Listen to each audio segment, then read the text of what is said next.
સમાચારમાં આગળ વધીએ તો અમરેલીના લાઠીના ધામેલ ગામના જવાન કાશ્મીરમાં શહીદ થયા છે। શહીદ વીર જવાન મેહુલભાઈ ભુવાનો પાર્થિવ દેહને આજે માદરે વતન લવાયો। ધામેલ પહેલા દામનગરમાં શહીદને શ્રદ્ધાંજલિ આપવા મોટી સંખ્યામાં લોકો ઉમટી પડ્યા અને આખું દામનગર હિબકે ચડ્યું। દામનગર એમપી મહેતા વિદ્યાલયના પટાંગણમાં ધારાસભ્યો સાંસદો સહિત લોકોએ શહીદને ભાવભીની શ્રદ્ધાંજલિ અર્પણ કરી। પાર્થિવ દેહને મેહુલભાઈ ભુવાના મૂળ વતન ધામેલમાં અંતિમ વિદાય આપશે।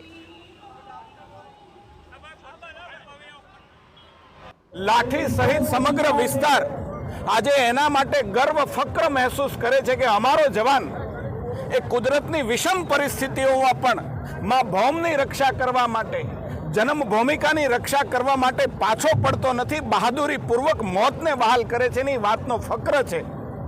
અમે પરિવાર સહિત એમની રાજકીય સન્માન સાથેની આ યાત્રાને આખો જિલ્લો આજે આખરી સલામ આપે છે।